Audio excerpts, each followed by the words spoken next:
Oi, oi, gente! Sejam bem-vindos a mais um podcast do nosso querido Do Avesso! Eu sou a Nay Murta, estrategista de marca e imagem pessoal. Eu sou Tabata Reis, especialista em desenvolvimento de carreiras. E hoje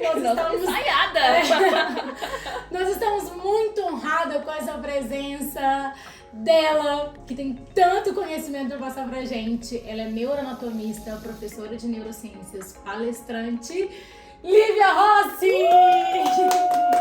Muito obrigada! Prazer te receber, Lívia. É uma honra. Eu falo que eu sou fã, muito fã de você, de verdade. A gente tem cólicas aqui para essa aula, sabe? Gente, se preparem, papel e caneta mesmo, porque o assunto é muito bom e todo mundo precisa certamente entender tudo o que acontece por dentro, né, dessa nossa cabeça mesmo, né, Lívia?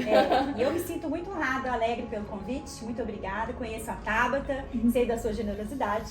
E agora é uma honra te conhecer também, tá? Espero contribuir. Ai, com certeza. E o assunto de hoje é neuromarketing. E, gente, não dá pra perder tempo nesse podcast, porque é muito conteúdo. Então, eu já quero, Lívia, te fazer uma pergunta, assim, que não dá pra fugir dela.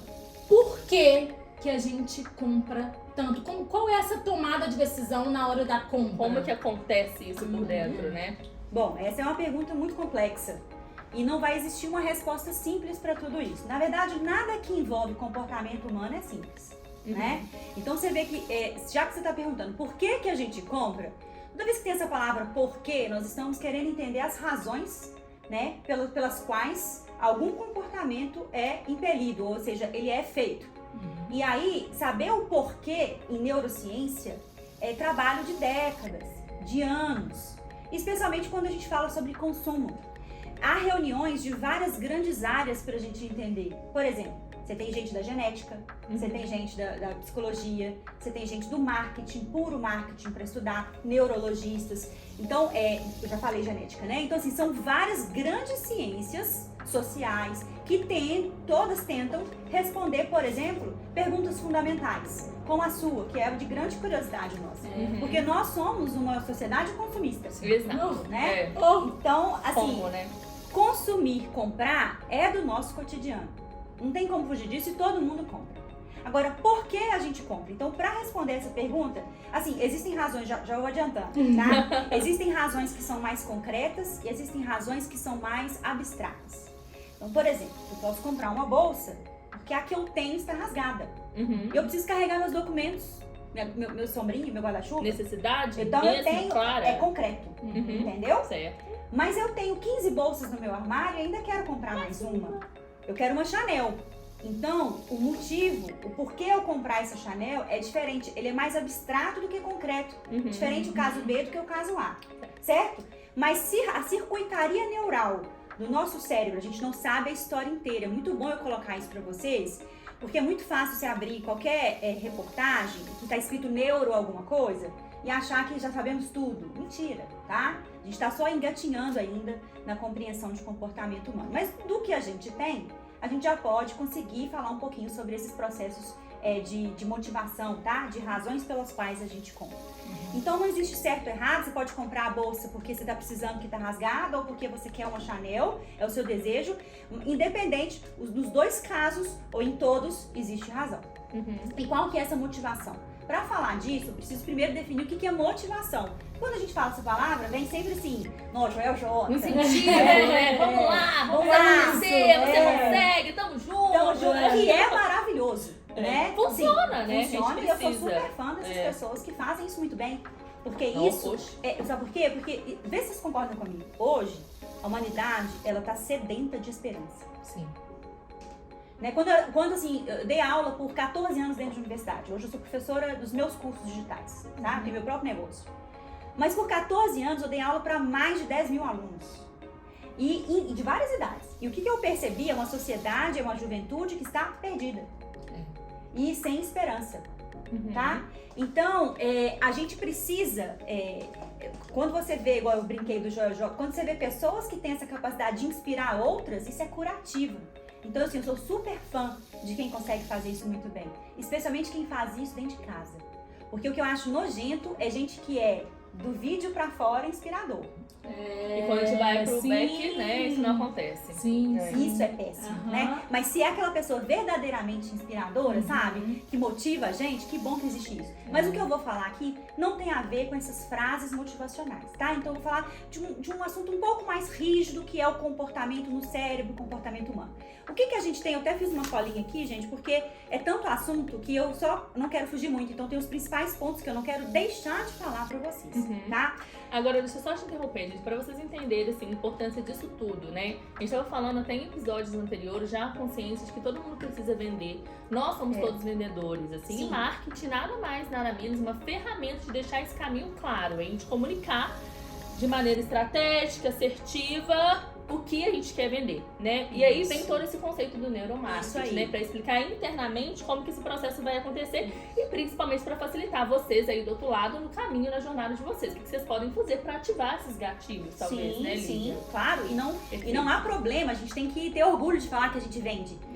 É construir uma marca pessoal forte, né? Pra junto ou depois construir uma marca grande, um negócio, uma empresa, mas independente, todo mundo tem sua marca pessoal. Você é CLT, você tem sua marca pessoal. Então a gente tem que vender o tempo todo e não há erro nisso. O que é errado é quando você pensa muito no neuromarketing ou no marketing tradicional sem ter o básico primeiro, que é um produto ou um serviço de qualidade. Então assim, ó, todo mundo tá ouvindo aí. O primeiro ponto é, ai meu Deus, eu preciso vender. Sim. Então a primeira pergunta que a gente faz é, seu produto ou seu serviço é bom? Então talvez não é que você não tem vergonha de vender, é porque você tem bom senso e sabe que o trem tá ruim ainda. Vai melhorando. Não, e tá tudo certo ter essa fase, né? A gente sente isso. Isso, pra todo mundo isso acontece. Ninguém nasce pronto e você vai trocando pneu com o carro andando. E por isso que eu falo que com o desenrolar da nossa carreira, vender se torna cada vez mais fácil, porque a gente sabe o quanto que o nosso processo tá cada vez mais redondinho, o quanto que a gente já tem prova social. Então, gente, é normal, tá? É uma jornada. É uma jornada, né? Só não pode desanimar, desistir, né? Então o que é a motivação? Primeiro, vamos definir o que é motivação. É uma força que compele um comportamento a ocorrer. Então, assim, você abre o olho, você acorda com a vida, você tem que ter motivação para isso. Ainda que você esteja triste, você levantou, escovou o dente e comeu. Então, a motivação, por isso que eu tô falando aqui com vocês, que a motivação que eu vou trazer aqui não é aquela só frases motivacionais, tá? Eu tô falando de comportamento. Tudo que a gente faz tem uma razão, tá? Então, o que é a motivação? É uma força. É uma força que impulsiona um comportamento a ocorrer. Agora, presta atenção nesse finalzinho da frase. Sempre em busca de satisfazer uma necessidade, tá? Sempre em busca de satisfazer uma necessidade. Então, você vai comer, você está satisfazendo uma necessidade. Você vai comprar uma bolsa, você está fazendo... Se eu tô vindo aqui nesse podcast, tem uma necessidade. O projeto que vocês estão aqui desenhando há tempos e que tem uma necessidade. Então, olha a motivação que vocês têm e tiveram para desenvolver um projeto desse. Né? Eu tenho as minhas motivações pelas quais eu estou no Instagram, estou nas redes sociais. Todo mundo tem motivação, que é o motivo, é a força que impele, né? A força que faz a gente agir em busca de satisfazer uma necessidade, certo? Agora, isso acontece o tempo todo no nosso corpo. Então, onde a ciência está mais avançada é quando a gente estuda a periferia do nosso corpo. Então, vai parecer meio estranho começar a falar disso agora, mas eu quero dar um exemplo para vocês, pra gente entender mesmo, tá? Então, assim, ó, o nosso corpo luta o tempo inteiro para acontecer um fenômeno que nos ocorre chamado homeostasia, tá? Algumas pessoas falam que isso é o equilíbrio interno do corpo. Eu vou trazer um conceito um pouco mais adequado. Homeostasia são todos os processos que tudo que seu corpo faz, pulmão, todos os órgãos, todos os sistemas juntos, fazem para manter o seu meio interno dentro dos limites estreitos fisiológicos. Então, peraí que a frase ficou complexa. Pressão arterial. Se eu medir para vocês aqui, colocar um exame que fica o dia inteiro medindo a pressão, a gente vai ver que a nossa pressão fica variando, tá? Só que ela varia dentro de um estreito, de um limite que é fisiológico. Você não pode ir demais para cima, pressão muito alta, nem pressão muito baixa. Seu corpo luta o tempo inteiro para manter essa pressão, esse meio interno nesses limites, tá? É assim com o nosso pH, com o fluido, com a temperatura. Se você sai ali fora e tá muito frio, seu corpo luta para você não ter queda nem aumento exacerbado de temperatura, certo? E aí, tudo isso é motivação. O seu corpo ele tem as razões pelas quais ele faz esse ajuste. É para manter a gente vivo. Tudo que o nosso corpo faz é para sobrevivência. Agora, existem comportamentos que são mais intelectualmente mais elevados, que não é só para sobrevivência. Aí tem a ver com a influência social, que nós vamos falar dela, tá? Agora, antes disso, eu vou dar um exemplo prático. Reserva energética, nosso comportamento, a motivação que a gente tem pra comer. Aqui, ó, essa mesa tá lotada de coisa gostosa, né? Tem aqui kombucha, que é maravilhosa, tá aqui, né? Em homenagem a ela, tá? Amo. Então tá aqui nossa carrep, comidinha. Por que a gente come? Sabe por que a gente come? Porque se os nossos neurônios ficarem sem glicose, assim como quando ele fica sem oxigênio, a gente desmaia, perde a consciência e daí a pouco a gente morre. A gente não fica sem glicose. E aí o nosso corpo, graças a Deus, ele criou mecanismos adaptativos para sempre fazer manutenção da reserva energética. A gente tem duas formas da gente manter isso, que é estocando energia, por exemplo, gordura, e recriando energia. Por exemplo, glicogênio no fígado, no músculo, a gente tem isso o tempo todo, tá? Calma que nós vamos chegar na ideia do por que a gente compra. Não, tá maravilhoso. Primeiro eu quero tentar explicar por que a gente come, tá bom? Então a gente come para assegurar que nunca vai faltar um abastecimento energético. Porque o que eu quero na minha vida, ruim ou não, é viver. Eu sei que tem pessoas que tristemente perdem as razões para viver. Essas pessoas mais do que nunca precisam ser acolhidas em vez de ser julgadas, né? Mas grande parte, graças a Deus, não tem esses pensamentos de não viver. A gente quer viver, com problemas ou não. Então, para isso, eu tenho um corpo, um cérebro e toda a periferia adaptada para me motivar ao comportamento alimentar. Você já pensou se a gente não tivesse sinais no cérebro pra gente comer? Sentir fome, Sentir né? fome? A gente poderia morrer de surpresa. Jesus, já que era. Né? Então assim, olha como é que é inteligentíssimo o corpo, é maravilhoso. E aí nós temos mecanismos regulatórios que são de longo e de curto prazo para motivar a gente a busca alimentar, o comportamento alimentar. Os de longo prazo, eu não vou entrar tantos detalhes assim, mas os de longo prazo tem a ver com um peptídeo que a gente libera das gorduras para o sangue, chamado leptina. E quanto mais leptina você tem no sangue, essa leptina vai chegar no cérebro, numa região chamada hipotálamo. Lá vai encontrar neurônios do núcleo arqueado, que é rico em outros peptídeos, como por exemplo alfa-MSH, outros lacarte, que ninguém precisa decorar isso, mas quando encontra esses neurônios, vai diminuir sua motivação pela comida. Então você inibe o comportamento de buscar o alimento. É quando você está saciado, certo? É quando você está aqui no podcast, você está no momento que você não está querendo comer, tá? Então isso é a longo prazo. O dia inteiro essa leptina está dando sinal pro seu cérebro, tá bom? O contrário também, quando a leptina cai, você aumenta o seu comportamento alimentar. De curto prazo, ou seja, que são mecanismos que regulam mais rápido, você tem outros, por exemplo, a grelina, que é um peptídeo que está lá na parede do seu estômago. Quando o seu estômago ronca, ele libera grelina também. Ele ronca e libera grelina. O que grelina faz, Lívia? Ele faz seu cérebro entender que é pra ativar, pra motivar você a buscar comida. Tá na hora de comer. Tá? Isso acontece com a grelina, com os mecanosensores do estômago que detectam tanto que ele estica ou não, e outros como, por exemplo, insulina. Olha só, dei essa explicação toda para não ficar com aquela ideia de um cachorro que corre atrás do próprio rabo e não chega a lugar algum. Eu vou agora tentando convergir a nossa história para um raciocínio que faz mais sentido, né, com a pergunta que você me fez. Então a gente já viu que tem mecanismos o tempo todo que motiva ou desmotiva o indivíduo a comer. Por que eu escolhi esse exemplo? Porque dentro da neurociência é um dos que a gente tem mais avanços científicos. Porque eu não quis entrar em detalhes. Tem detalhes de quais peptídeos, quais células, como é que a gente faz isso, de quanto em quanto tempo, por que algumas pessoas não param de comer. Então, você tem uma infinidade de pesquisas acerca disso. Por isso que eu escolhi esse exemplo, tá? Mas tem uma coisa que eu não falei. A gente não come só para estocar energia. A gente come porque gosta, tá? Não é verdade? Por prazer. Por prazer. Então tem a questão hedônica, que é o prazer da comida. Aí vai chegar onde vai fazer um link direitinho com o consumo, tá? É o seguinte, os neurocientistas mostraram que gostar é diferente de querer. Olha só. Apesar de estar no mesmo processo que é motivação, tô motivada a buscar essa castanha, tem duas questões aqui. É a busca da reserva energética e o meu gostar. Só que gostar e querer não são as mesmas coisas, apesar de parecer. Por que não? Na década de 50, no Canadá, 2 pesquisadores pegaram ratos e estimulavam uma área do cérebro deles, chamada área tegmentar ventral, e essa área dava uma sensação boa nos ratos. Por que eu sei que dava uma sensação boa? Porque eles repetiam o hábito de estimular, eles queriam repetir. E a gente só repete o que a gente gosta, tá? E ó, aí tá começando a fazer sentido. A gente só repete o que a gente gosta. Então tá. E aí, quando eles davam a chance pro rato aprender que quando ele acionava a alavanca, essa área estimulada, sabe o que acontecia? Esses ratos pressionavam a alavanca até a exaustão. Eles só paravam quando eles desmaiavam. Nem comida e água eles queriam. Por quê? Porque essa área, então, aí que começou a história. Gente, essa área tegmentar ventral, ela é importante para prazer, para busca de recompensa, para motivação. Eles estão repetindo. E aí eles olharam qual neurotransmissor era liberado naquela região, chamado dopamina. Vocês já ouviram falar, né?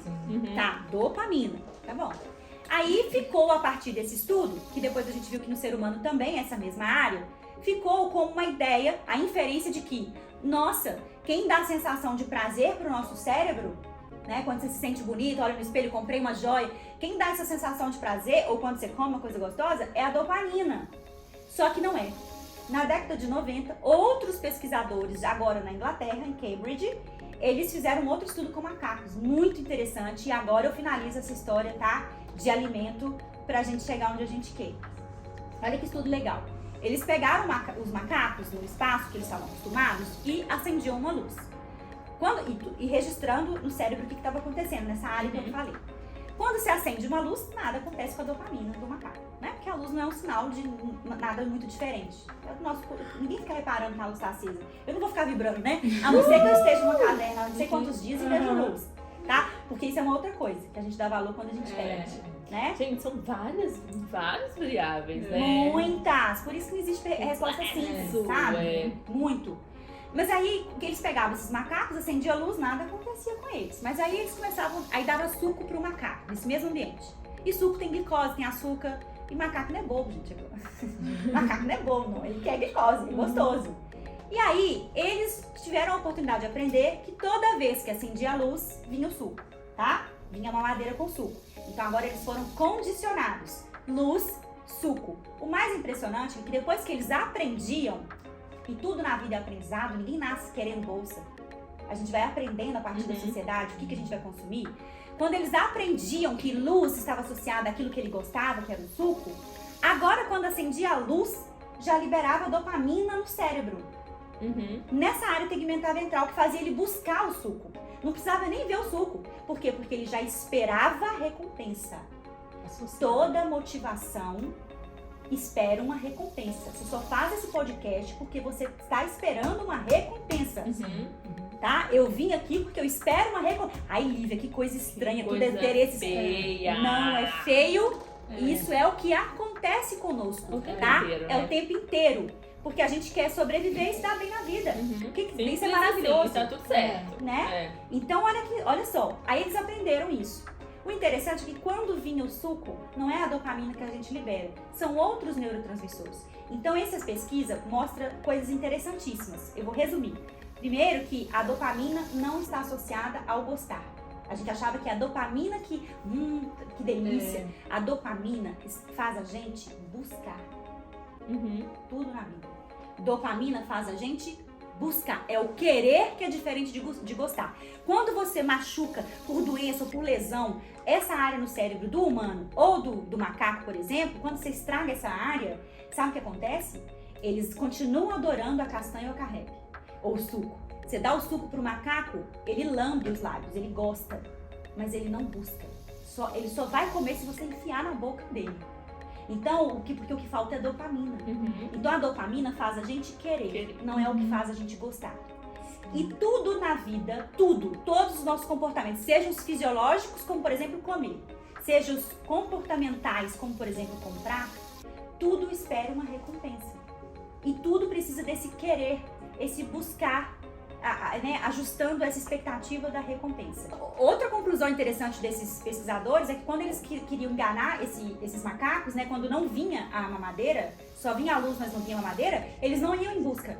Então você só sai para fazer aquilo que você se propõe se você enxerga a possibilidade de ter recompensa. Certo? Ou seja, pessoal, recompensa reforça o hábito.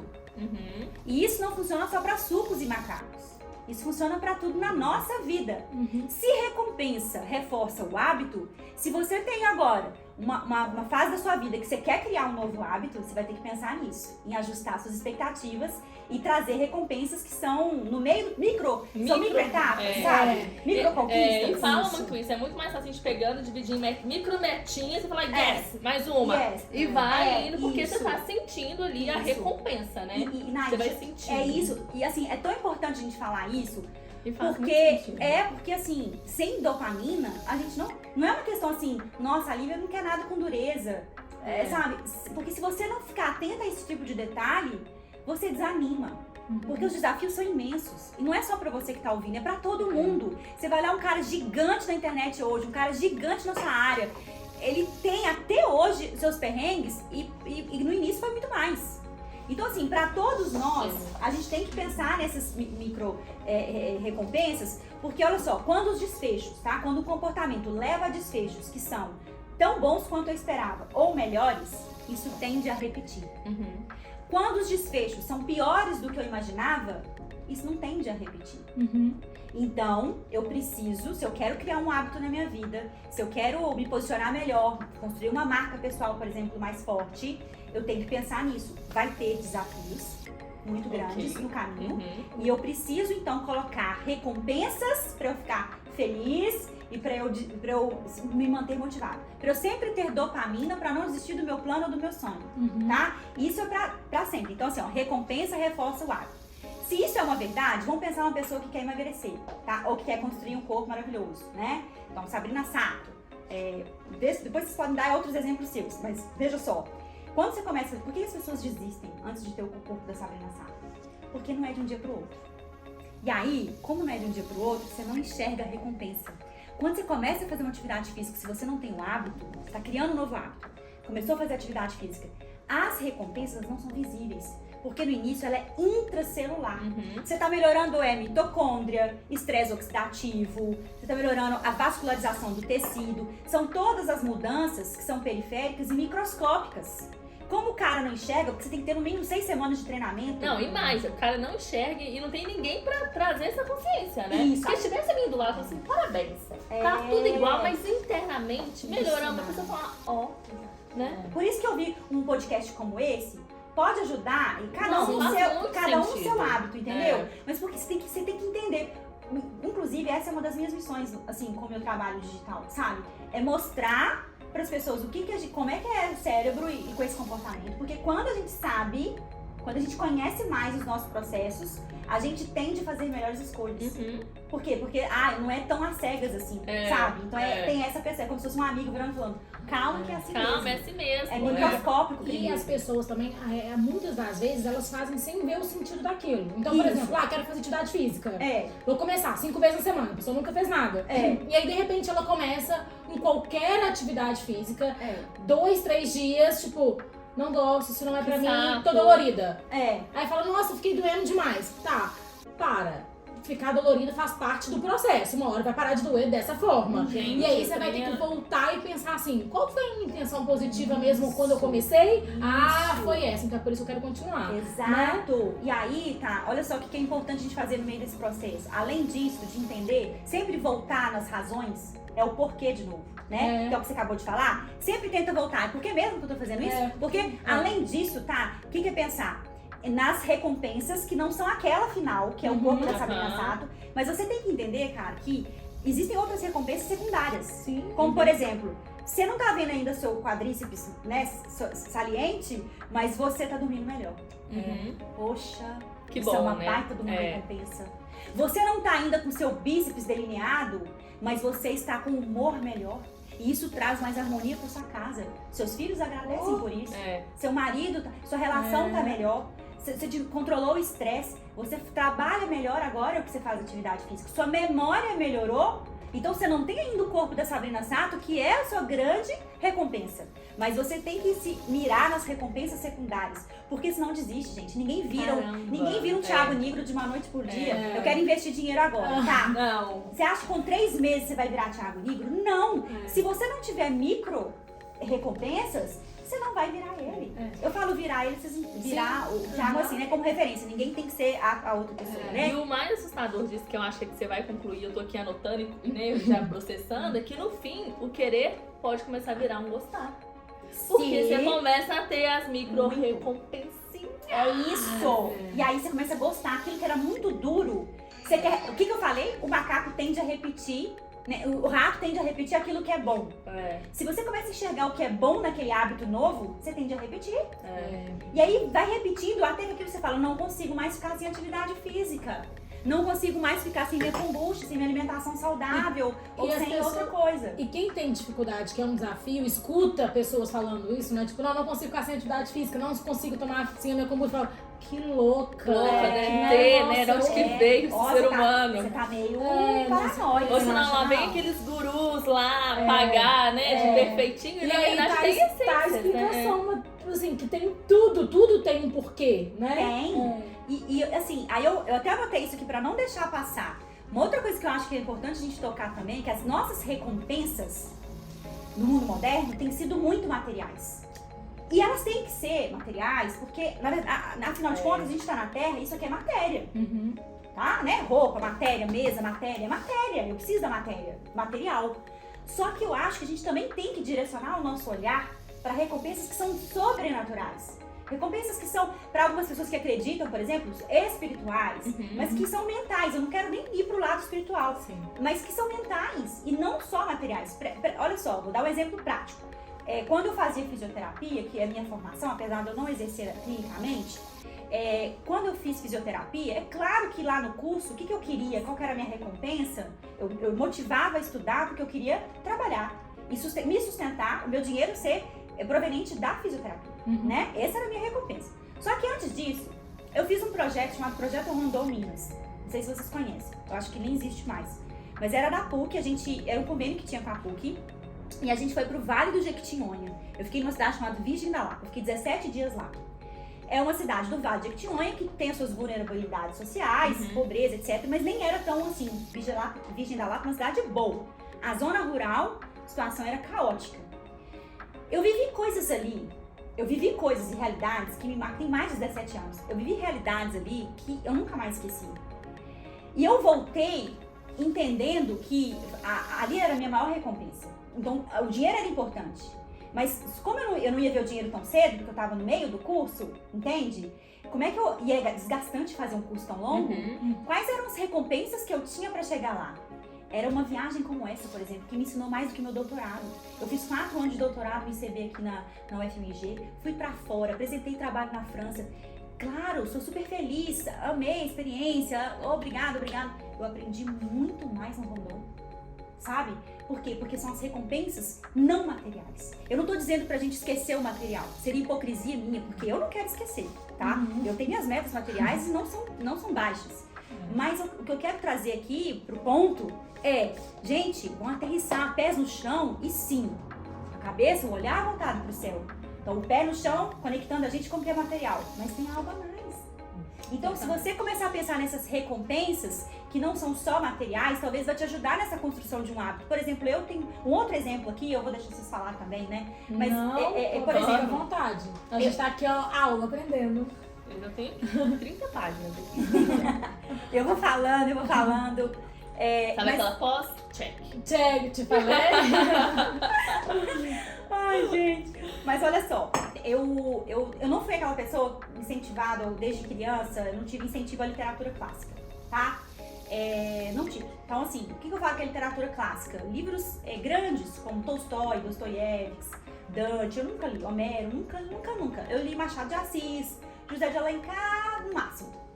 E eu sempre li muito livro técnico. Então eu fiz fisioterapia, fiz mestrado, doutorado, até hoje eu estudo muito livro técnico, mas a literatura clássica nunca tinha me despertado para ela. Até que eu comecei a ver que existe um tipo de analfabetismo funcional que tem a ver com o domínio da linguagem. E aí eu comecei a ler, só que é árido. Para você que não tem o costume de uma literatura clássica, nem sempre é fácil, não é tão fluido, é árido, é difícil. Só que nós não estamos falando de construção de novos hábitos, e olha que isso aqui vai desaguar no neuromarketing. Calma que tudo faz sentido, tá? Mas eu sei porque que eu comecei a me posicionar e prestar atenção na literatura clássica. Eu tenho as minhas duas motivações, as minhas razões pelas quais. E o nome dessas duas razões são Otávio e Eduardo. Sabe? Que são meus filhos. Por quê? Porque eu entendi, isso não funciona pra todo mundo, tá? Mas pra mim, eu entendi que a literatura clássica me faz ser uma pessoa melhor. Aquela literatura que eu chamo de clássica, ela toca em questões humanas que são milenares. E que é o que é a essência de todos nós. Então eu posso me tornar uma pessoa melhor quando eu leio Homero. Essa é a minha motivação. Quando eu termino de ler um livro árido, como por exemplo, ou então um livro que nem é tão árido, que eu recomendo pra vocês, A Morte de Ivan Ilitch, ou Ivan Ilitch, que é de Tolstói. É um livro pequenininho. Quando eu termino de ler aquele livro, ou então um outro livro que é maravilhoso, que é Em Busca do Sentido, do Viktor Frankl, eu acordo todos os dias, ou quase todos eles, é raro eu esquecer disso, agradecendo por mais uma oportunidade de amar. É isso, que a gente tá aqui pra amar. Tudo amar.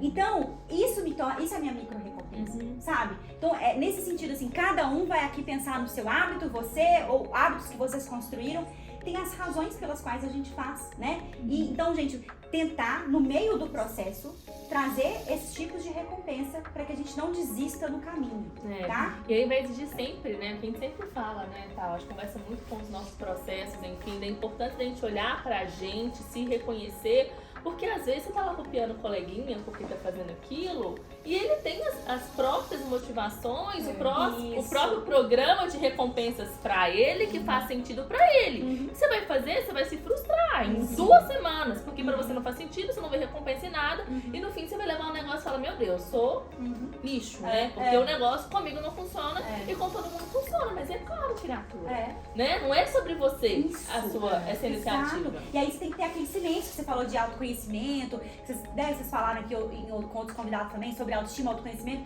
Você tem que ter esse olhar pra dentro, pra você saber o que faz sentido pra você, né? Claro que você vai se inspirar em outras pessoas, você vai moldar. Existem vários estudos mesmo que mostram influência social. Quanto que é importante o que as outras pessoas fazem pra nós, como modelo, sabe? Mas você tem que ter o seu porquê. Não, por exemplo, o fato também de ouvir, também ter uma mente aberta pro novo. Por exemplo, nós estamos aqui te ouvindo. Então você falou sobre leitura clássica, que te faz uma pessoa melhor. Isso. Bom, isso faz sentido pra mim? Vou experimentar, né? Isso. Vou ler, falar qual que é a minha sensação. Nossa, realmente me fez uma pessoa melhor, me abriu um outro olhar, né? Então essa troca ela é muito importante, né? Porque às vezes, sim, não adianta, por exemplo, a gente copiar lá o seu Instagram, falando, gente, livre, maravilhosa, sou fã, sendo que olha a sua jornada, olha a sua entrega, olha a sua dedicação pra conseguir passar um conteúdo que é denso, né? E chegar em uma pergunta que aparentemente simples, sabe por que a gente compra? Aí você quer uma resposta assim, ó. Porque... não vai dar. Porque existe gatilho tal, né? Não é só isso, né? Olha, é muito maior do que isso, né? Então é lindo de ouvir, assim, e se inspirar mesmo, e modelar. Né? E modelar, né? Que tá certo. Isso sempre aconteceu a vida inteira, né? Aconteceu. Então experimentar esse tipo de coisa, né? Pra mim faz muito sentido. Então assim, como eu quero que meus filhos tenham referências morais, essas referências culturais boas, eu quero que eles conheçam de tudo, né? Assim, ou de quase tudo. Tudo não. Mas tem coisa que não precisa. Mas de quase tudo, não adianta eu virar pra ele e falar assim, filho, mas você tá escutando isso? Mas tem tanta coisa boa, mas eu não posso querer pagar uma escola de música pro meu filho, necessariamente, e não ter essa vivência em casa. Sabe? Então, eu coloco música clássica em casa um pouquinho, não precisa ser o dia inteiro, pra eles tomarem café ouvindo esse tipo de música. Eles estão começando a treinar o ouvido desde cedo. Então, isso é importante, sabe? Ver qual que é o seu porquê. Pra mim, tem toda uma razão de eu estar fazendo isso com a minha família, que não serve pra todos, né? E aí você fala, Lívia, então, mas por que a gente compra, então? A gente tá falando aqui que então tem que ter uma motivação, sim. Então, eu já falei, pra ter motivação tem que ter dopamina. Numa área específica que é chamada área de recompensa, na área tegmental ventral. Todo mundo vai agir porque está motivado. sem motivação, você vai ficar na sua cama, deitada, às vezes nem com o olho aberto. Você pode até gostar do seu filho e do seu marido, como infelizmente tem muitos casos assim, que são depressões graves, certo? Então tá lá na cama, ama os filhos, mas tá doente, gente. Então ele gosta, mas não quer, né? Sem o querer, primeiro ponto, a gente não compra. E eu vou voltar lá no início da nossa conversa. Toda motivação espera uma recompensa, satisfazer uma necessidade. Então, por que nós compramos, Lívia? Todos os comportamentos, incluindo a compra, acontecem por medo, ambição, incentivo e histórias. Então, você tem que mexer com as emoções do seu cliente, porque nós todos, a gente compra ou é por medo. Como assim medo? Medo de não pertencer. Sim. Né? Então, assim, se eu não comprar essa joia, se eu não comprar essa bolsa, eu vou continuar vivendo.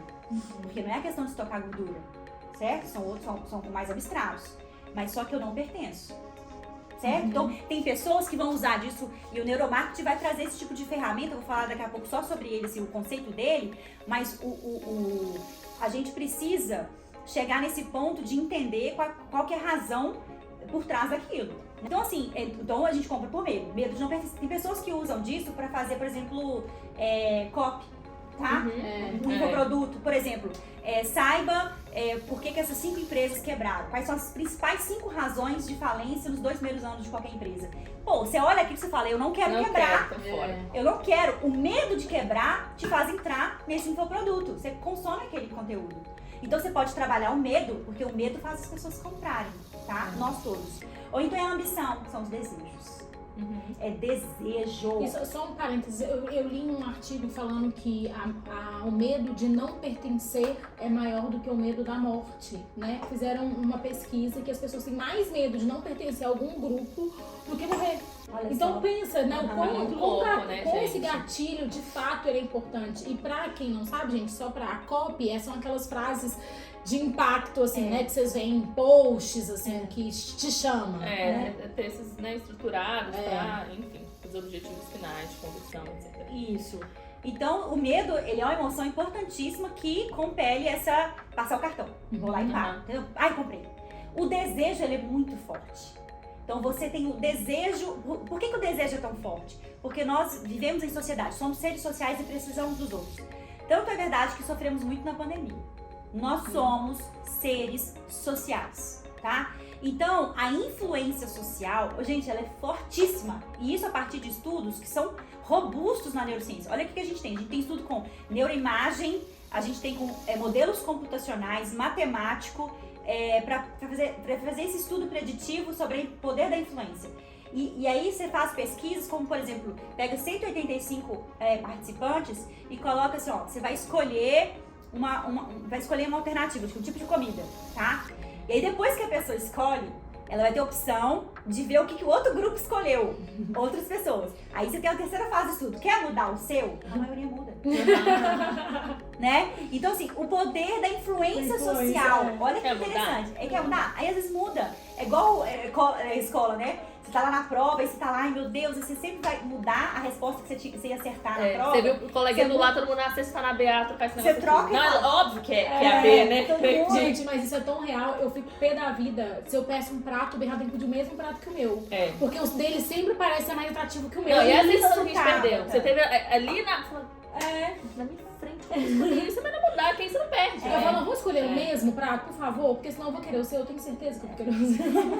E isso é muito... Você vê que a maior parte desses estudos mostra exatamente em restaurante. Quando você tá num restaurante, é muito comum a gente ficar olhando o que as outras pessoas estão pedindo, né? O garçom vai passando e fala, o que é isso aí, moço? Qual que é o número? 37. Aquela mesa ali do lado pediu o que aquilo ali? Que loucos, né? Então, assim, o poder Mas por isso a prova social é tão importante. Né? Que ela influencia. Você vai fazer uma cirurgia, você vai querer saber, nossa, mas quem das minhas amigas que fez silicone? Nossa, esse seu tá maravilhoso. A prova social ela é muito importante, né? Por quê? Porque nós somos seres sociais e a influência social ela é muito importante. Tem circuitaria neural que explica como é que isso dá. O que na verdade a gente faz na hora de comprar é um cálculo. É muito maravilhoso. É um cálculo que o seu cérebro faz de acordo com as suas expectativas, buscando a recompensa, seja por medo ou ambição, desejo, né? Incentivo, ou seja, influência. Porque muitas vezes as escolhas que fazemos, elas não têm que atender só às nossas expectativas, como as expectativas dos nossos amigos, parceiros e familiares. Olha que coisa. Escolher o curso que você vai fazer na faculdade, você não fica olhando só você. Você tá olhando pro lado. Você tá olhando pro lado. Será que minha mãe vai achar quando fizer esse curso, né? Vou comprar uma bota branca. Aí você talvez amou a bota, mas você fica pensando assim, nossa, o que meu marido vai ver dessa bota, né? O que meus alunos, quando pisar na sala de aula, vai falar dessa bota? Então, o tempo inteiro, a gente tá fazendo cálculo de, olha só, de ajuste de expectativas, de recompensas minhas, a partir dos meus aprendizados e das minhas observações, expectativas dos outros, que tem a ver com a influência social, né?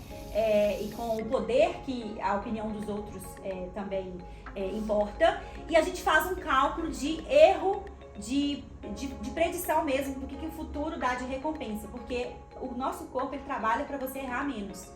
Então, ninguém compra uma coisa querendo estocar no guarda-roupa e nunca usar, né? Ninguém investe o dinheiro errado porque queria.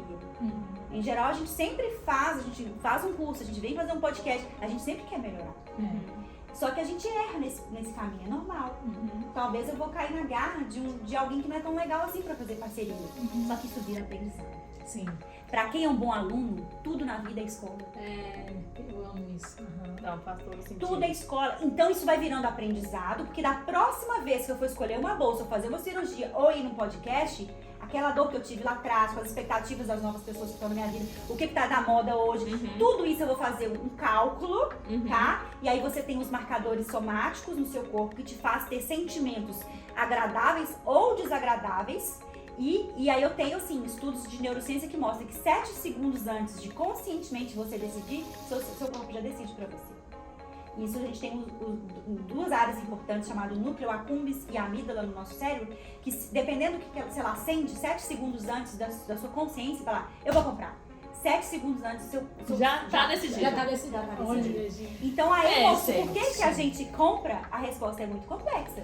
A gente compra pra, no fim das contas, ou ficar mais bonito, ou ficar mais rico, ou ficar mais inteligente, ou ficar mais saudável, mais forte, pra ser aceito. A gente compra porque a gente quer assegurar a aceitabilidade dentro de um meio social, certo? Às vezes a gente vai errar nessas compras, como muitas vezes. Às vezes a gente vai acertar nessas compras. E tudo vai virando aprendizado. Então, por essa lógica, quanto mais você vive, mais sábio você vai ficando para fazer suas compras. Até porque o que eu vejo aqui, né, dentro do eu, os outros e o erro, à medida que a gente vai comprando e testando, a nossa caixinha aqui do nosso vai ganhando mais peso, né? Isso. E aí você fala, não, o outro tá ali, mas eu já vivenciei, a minha vai valer. Exato. Né? E você vive muito isso, né? Então, assim, quanto mais a gente aprende a entender o que faz sentido pra mim, mais eu faço compras certas. Exato. Às vezes eu pego um blazer muito mais caro, mas que é super coringa, qualidade, que eu vou usar a vida inteira. Eu vou aprender a comprar melhor. Tá? Então, assim, a gente compra por vários motivos que não são só genéticos, hereditários e para sobrevivência, não é só a questão de estocar gordura. A gente compra por questões abstratas também, mas sempre associando com a emoção. E o neuromarketing, ele faz essas medições para nós. O neuromarketing é uma ciência.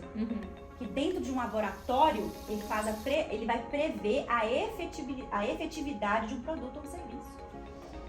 Então, quando você tem aqui sua logomarca, sua logomarca, ou aqui a embalagem da garrafinha, se eu coloco aqui de roxinho e uma carinha rindo, e eu viro aqui e coloco 100 pessoas lendo o cérebro dela e falo, o que vocês estão achando dessa embalagem aqui? Elas poderiam responder isso só por questionário, tá? Como o marketing tradicional faz.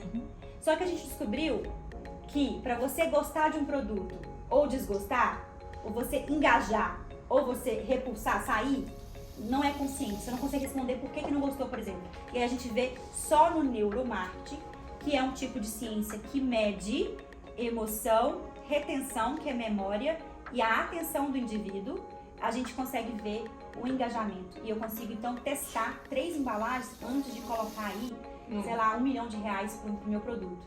Primeiro eu testo dentro do laboratório e vejo o que deu mais engajamento. O neuromarketing, ele traz essa ciência, ele prediz mais o erro. Então o dinheiro é melhor aplicado nesse sentido. Aí você fala assim, Lívia, então é uma maneira de manipular as pessoas? O neuromarketing, então, como assim? Você vai entrar na cabeça das pessoas para fazer elas comprarem? Não. O neuromarketing entra na cabeça das pessoas para entender melhor o padrão de consumo. Para entender melhor o que atrai a atenção das pessoas e que capta o dinheiro delas. Então, nenhum neuromarketing vai entrar na cabeça lá e falar assim, pronto, agora você vai comprar toda a saia jeans que eu vendi. Não existe. Esquece. Impossível. Mas o neuromarketing vai mostrar por que a minha saia jeans com esse tecido tem mais chance de vender ou não. Eu falei que ia ser uma aula, né, gente? Eu acho que a gente tem que marcar a temporada, o episódio 3, 4, 5, 6, 7 e 8, né? Pra que a gente faça realmente toda essa contextualização. Porque realmente é algo muito, né, assim, imenso, grandioso, com muitas variáveis, né? E falar de comportamento humano, caramba, né, gente? Eu quero só fazer uma pergunta antes, assim, você tá encerrando? Vocês já me deram o sinal? Que eu te 50 minutos. Ah, que linda, querida. Eu falei que eu sou assim, desculpa. Mas é a última, prometo. A PNL, por exemplo, Programação Neurolinguística, ela tem um pouco a ver com isso. Por exemplo, quando você faz uma pergunta, se eu te faço uma pergunta, Lívia, me fala o seu prato predileto. As pessoas têm uma tendência a, por exemplo, olhar para um lado, tipo, porque elas estão puxando na memória qual é a comida que ela mais gosta. Aí eu vou te fazer outra pergunta. Lívia, lembra de uma coisa que não foi muito legal na sua vida? E aí você vai buscar essa informação em algum lugar do seu cérebro, por exemplo. E aí, o que, né, eu já li sobre PNL, fala que isso a gente consegue definir, por exemplo, onde você está armazenando as boas lembranças e as lembranças negativas. Então, na hora, por exemplo, de um poder de compra, se eu sei disso, que eu não quero usar a palavra manipular, mas eu vou ter um entendimento melhor sobre você, na hora que eu for te vender algo, eu vou associar, por exemplo, Lívia, queria muito que você participasse do meu podcast, vou te levar sempre pro lugar que eu vi que você gosta, você armazenou as boas memórias. E quando eu, por exemplo, não quero que você vá em outro podcast, por exemplo, no mesmo dia, no mesmo horário que o nosso, eu vou te levar para aquele lugar. Tem alguma associação, por exemplo, com esse neuromarketing, assim, de armazenamento de memórias positivas e negativas? Tem, porque o nosso comportamento, ele tem a ver com aprendizado. Então, tudo que eu já vivi na minha vida, que vira minha memória, é aprendizado. Então, eu vou memorizando e as memórias ruins, elas vão guiando meus comportamentos. Memórias boas vão guiando meus comportamentos também. Aí você fala, dá pra eu fazer isso e falar, não, vou manipular a Lívia de vir pro meu. É o que a gente tenta fazer o tempo todo. Só que a gente não necessariamente a gente vai acertar na música. Sim. Né? Isso não é antiético, se o seu podcast for bom de fato. É o que eu falei. Se você tem aí voltem tudo lá. Se você tem um podcast bom, para que você tenha uma necessidade, pensando em recompensa, porque senão você descarta, não. Se você for ruim, tá querendo passar você pode colocar ela lá. Tomara que você não usa nenhuma dessas técnicas. Não, por favor, gente, tô falando de competitivo, tá? De algo bom tanto quanto, tá? Malvadinha. Alguém conta, Nayana, que usa. Mas aqui, é assunto pra dar render, não é? É muita coisa, gente. De verdade, tem que marcar mais um bate-papo aqui, porque quanta mensagem da semana que entre leites e fraldas. Gente, porque tem isso. A Lívia, 2 filhos, Nayana, 2 filhos. Então, só que, né... Somando tudo dá 15, com certeza, né? Porque é uma loucura a proporção. É exponencial, né? Porque é a única exata que não é real. 1 mais 1 não são 2 quando se trata de filhos, são 11, né? Porque eu tenho 11 filhos dentro de casa. Gente, é isso, assim, não é isso não. Não é muita coisa, né? Vocês viram... O assunto, ele é longo, né, Nay? A gente poderia ficar horas escutando a Lívia. Eu falo Mas sabe o que eu tô pensando? A Lívia vai ser quadro fixo em todas as temporadas. É de verdade. Porque eu acho, mas sabe o que eu acho bom, assim? A gente poderia ficar horas aqui falando, né, Lívia? Mas a gente tá começando realmente a colocar algumas consciências, que eu acho que é legal a gente ter esse amadurecimento, observar, vivenciar. E eu acho que ela pode vir fielmente pra agora, de verdade. Se fizer um convite oficial, tá? Usa aquela técnica. Ai, Lívia, então. Lívia, eu queria te agradecer do fundo do meu coração. Você sabe, eu sempre te falo isso, mas é real. O tanto que eu sou sua fã, o tanto que você me inspira, o tanto que eu aprendo com você. Gente, o Instagram dela é muito rico, um conteúdo maravilhoso, então participem. Obrigada. Eu tenho certeza que esse podcast, assim como pra mim e pra Nay, foi uma aula. Eu espero que vocês absorvam o máximo que vocês conseguirem, porque é de pegar bloquinho de notas mesmo, né? Foi um prazer, muito obrigada, viu, Lívia? Foi um prazer pra mim também. Eu que agradeço o convite, desejo Prazer sucesso. imenso. O convite tá aberto, já é quadro fixo, tá? Já vai ter o 3 ali, sempre com o Lívia. Então, eu cancelei a minha posse mesmo, vou ficar aqui com ela, sugando tudo e é isso. Obrigada, gente. Acompanhe lá meu trabalho também. Pra mim é uma oportunidade maravilhosa de tentar mostrar às pessoas, né, direcionar o olhar pro que é real, pra realidade, ver a verdade. E aí eu faço isso através um pouquinho do conhecimento de neurociência. Perfeito. A gente vai deixar todos os contatos aqui da Lívia pra vocês conhecerem também. E no mais é isso, a gente se vê no próximo episódio. Beijo! Beijo!